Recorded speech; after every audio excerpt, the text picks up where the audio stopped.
Okay, here we go. Hi everyone. Welcome to a new day 365, my channel on addiction, relapse, and recovery. And I'm 321 days free from meth and alcohol, most mind-altering drugs. So coming up to a year. I say most because I've been vaping a little bit of weed in the last few months, and yeah. But other than that, you've been following me. My life's on track. Things are good. I don't make a lot of videos. I guess I don't have the like the energy and the just the zest, the excitement that I had earlier on. I'm busy. I'm doing a lot of things. I've got a great job that I love. I'm back with my family, new friendships. I'm in school. I'm taking a couple classes right now. I'm continuing with my college diploma. I'm. It's a two-year college diploma that I think I don't know if I'm like 3 or 4 years in now, but I've had a couple dry spells where I've been sober for a while and I do good, and I get some credits, and then then I do bad. I'd relapse and I'd either fail or like have to withdraw from the class. Money lost. But I'm doing well right now. I've got a major project I have to do tonight. One of the classes I'm doing is it's like an it's an interviewing class. What I have to do is I have to interview a mock client, and it's just the initial interview. It's like an assessment, kind of just the first time meeting a client, like getting to know them, seeing what brings them to counseling, that kind of thing. It's like a 15-minute video. So I've scheduled to do that later on this evening. And that's been on my mind. It's the major assignment of this class, and then the final exam is coming up in a couple weeks. And then I just started another class, which is family counseling, and it's brand new. It just started this week, so I've got to get into that textbook. I haven't really done that. It's online. Both classes are online, asynchronous. So I've been posting on the bulletin boards and keeping up to date. But I've really got to spend more time reading textbooks. I'm really bad at it. I'm like, okay, I'm gonna go home, read, and then I've been playing video games a lot. I got a PlayStation, so I'm playing Red Dead Redemption 2. I spent a lot of time doing that now. I would say the one thing with smoking weed is that's what it's allowed me to do, is kind of isolate at home more. I'm not spending as much time with my AA people. The other side of that is, I'm actually starting. Me and someone else are actually starting an official AA group. It's a brand new one that we're going to hold Mondays at noon, and we're going to hold it at the place where I work. We've rented a space, and we're going to hold a noon meeting for some of my guys, some of my community members, guests, clients, whatever, and then just everyone else. It's going to be an open AA meeting. So we got that going on. I'm learning more and more about my job. I'm trying to do fundraising stuff now, and I'm learning how to reach out and contact other agencies and businesses to see if they want to collaborate or donate items to the drop-in. Winter time's coming, right?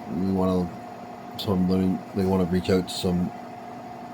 I'm going to reach out to some big box names and ask for sleeping bags, things like this. Winter gloves, scarves, jackets, whatever, blankets. Yeah. I don't know. I went to New York City. I always wanted to do that. I got to go there on an emergency run a little while ago. Um, but it was a rush thing to pick up someone's child from the airport. I'm going back. I'm going back in 3 weeks, actually. I've already rented the hotel. I'm going to go to New York City, Manhattan. Just something I can do because I'm sober, right? I don't have a criminal record. What else? Oh, I've got money. A little bit. I'm not saying I got a lot of money because I don't. But I can I'm an adult and I have money and I can do it and I have a passport, so why not? It's like a 9 hour drive, could be up to 12-hour drive. But that's what I did last time. I drove straight through. Got there at 2 in the morning. But we're gonna do it again this time. And I'm trying to get tickets to see Kelly Clarkson or Jimmy Fallon. I've got my Jimmy Kimmel is actually filming in Brooklyn that night, so I've got my name in for that. I've got my name in for Saturday Night Live, and like 3 Kelly Clarkson episodes. Jimmy Fallon seats aren't open yet, but I really want to be an audience member, a live studio audience member. Sorry, my hair's kind of greasy. I'm putting carrot oil in it now because my hair's so dry. I'm getting old and I'm losing it. It's getting thin. I turned 44 in July. So like, oh, that's one other point I want to touch on. Yeah, I turned 44 in July. Like, so for me to be 321 days, almost a year off meth is amazing because like, you guys don't really know the extent of it, right? I started injecting crystal meth when I was probably 18, 19. And back then it was still speed. It wasn't the same thing. It was a different substance, but it was speed. Same effect, almost. Crystal meth is more potent. It's like I guess it's the fentanyl of fucking stimulants. But yeah, and I shot crystal meth for years and years. I would always get a little bit of clean time here and there, enough to kind of just get my life together a little bit. And then, but when I'm using meth, I think you guys know this, I stay up for 10, 15 days at a time sometimes, like straight, like, I get really, really thin, really, just really sickly. It caused me bowel problems. I had to have surgery. 2 weeks in hospital for that. That wasn't enough to stop me, right? I lost everything a few times. Nothing's ever enough.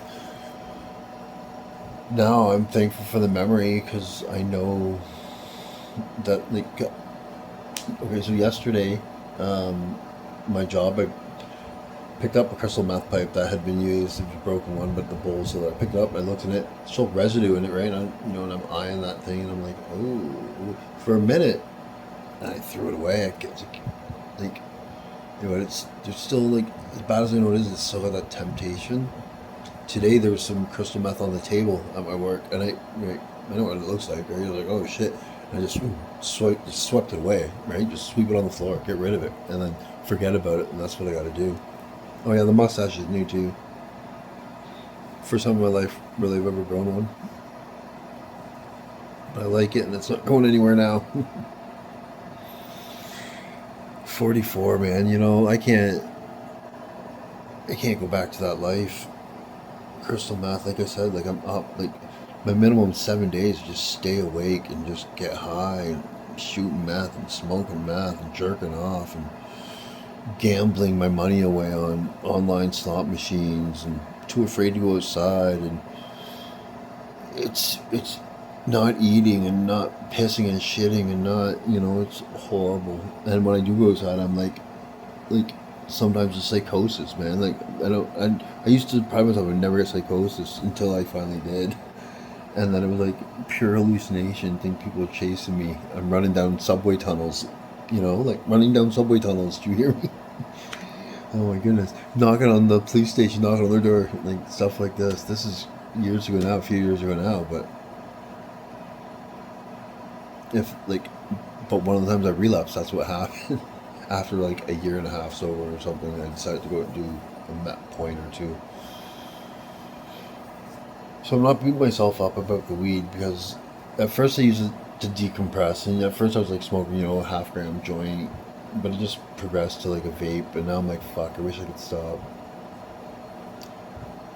I'm really, really trying to connect with God a lot more, and I'm choosing to go like the Christianity route, but I don't want to join a denomination. But I kind of do now believe that God chose to like temporarily give up his like infinity, his almighty power to become a human, to teach, to show us, to lead us the way that into us to a certain path. I think, and he gave the ultimate sacrifice. There's a message to learn in that life that was sacrificed. I don't know, it means something to me. But I don't want to choose any particular denomination, and I'm kind of against doing the communion. Like, I am Roman Catholic, but I don't know, I'm reading the Bible now, and I'm just trying to talk to God every day and just be thankful. I haven't been grateful for a little while, for a couple months, and I think it's because I'm tired, and I have a caregiving, like a caregiving job, or it's like a compassionate, I got to be compassionate. I take on a lot of people's emotion, a lot of people's stuff, right? And I'm running around, I'm doing things for people, like, my role, outreach community support worker, like, I'm sitting there and I'm talking to guys, and I'm doing little tasks for them. I'm running around doing little tasks for them all the time. Can you do this, Jen? Can you do? But you know what? That's what I want to do. I want to be able to do, like, filling out forms, or finding phone numbers, or going to appointments with, or filling out applications. I said that, but we're just talking to people, just listening, right? That's a big part of my job. Or and I'm feeding them, and I'm helping to clothe them, and I'm just I'm just there to be supportive in any way that I can, and I want to be able to do these things for people, and I don't know. I love that they're simple things. It's good. Oh, I just got the 20% battery. I wanted to do a reading and talk about that. This video is going on now. I didn't think I'd be able to talk. I've been trying to make videos for a few days, and I just delete them because I'm like, nah, this is... But let me read this. It's from A New Day. September 11th.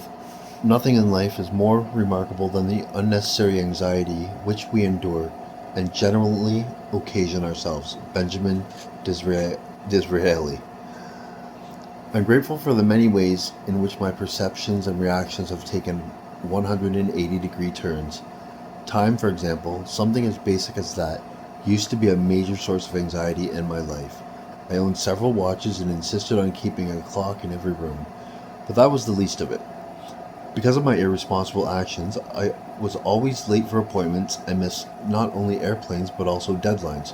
Toward the end, I was too sick to even try to be on time. Because of my thinking, I put imaginary time restraints on myself. One constant refrain, I remember, went something like this. By the time I should have been, by the time I should have had, by this time I should have done.